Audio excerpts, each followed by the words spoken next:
speech I gave 25 years ago, I told a story that I think bears repeating. Two friends of mine were talking to a refugee from communist Cuba. He had escaped from Castro, and as he told his story of his horrible experiences, one of my friends turned to the other and said, "We don't know how lucky we are." And the Cuban stopped and said, "How lucky you are. I had some place to escape to." Well, no, America's freedom does not belong to just one nation. We're custodians of freedom for the world. In Philadelphia 2 centuries ago, James Allen wrote in his diary that if we fail, liberty no longer continues an inhabitant of this globe. Well, we didn't fail, and still we must not fail. For freedom is not the property of one generation. It's the obligation of this and every generation. It's our duty to protect it and expand it and pass it undiminished to those still unborn. Now, tomorrow is a special day for me. I'm going to receive my gold watch.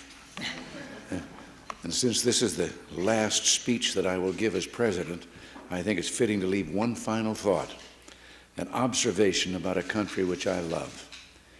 It was stated best in a letter I received not long ago. A man wrote me and said, "You can go to live in France, but you cannot become a Frenchman. You can go to live in Germany or Turkey or Japan, but you cannot become a German, a Turk, or Japanese. But anyone from any corner of the earth can come to live in America and become an American." Yes, the torch of Lady Liberty symbolizes our freedom and represents our heritage, the compact with our parents, our grandparents, and our ancestors. It is that lady who gives us our great and special place in the world. For it's the great life force of each generation of new Americans that guarantees that America's triumph shall continue unsurpassed into the next century and beyond. Other countries may seek to compete with us, but in one vital area, as a beacon of freedom and opportunity that draws the people of the world, no country on earth comes close. This, I believe, is one of the most important sources of America's greatness. We lead the world because, unique among nations, we draw our people, our strength, from every country and every corner of the world. And by doing so, we continuously renew and enrich our nation.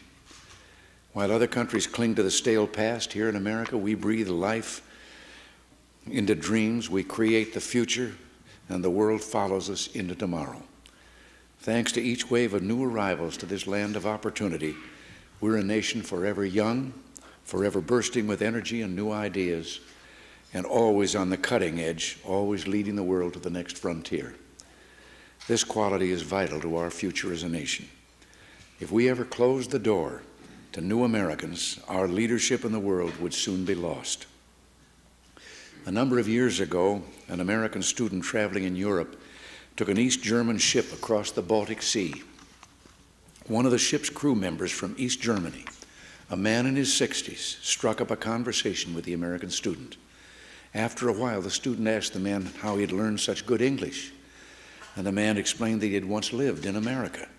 He said that for over a year he'd worked as a farmer in Oklahoma and California, that he'd planted tomatoes and picked ripe melons. It was, the man said, the happiest time of his life. Well, the student, who'd seen the awful conditions behind the Iron Curtain, blurted out the question, "Well, why did you ever leave?" "I had to," he said. "The war ended." The man had been in America as a German prisoner of war. Now, I don't tell this story to make the case for former POWs. Instead, I tell this story just to remind you of the magical, intoxicating power of America. We may sometimes forget it, but others do not. Even a man from a country at war with the United States, while held here as a prisoner, could fall in love with us.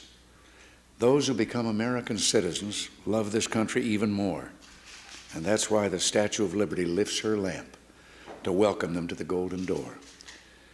It is bold men and women yearning for freedom and opportunity who leave their homelands and come to a new country to start their lives over.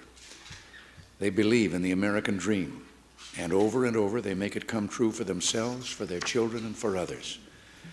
They give more than they receive, they labor and succeed, and often they are entrepreneurs.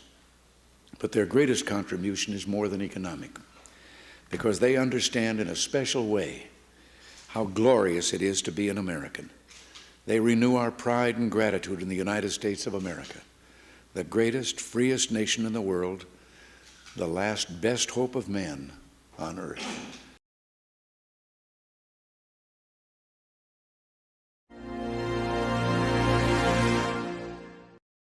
Freedom is indivisible, and when one man is enslaved, all are not free.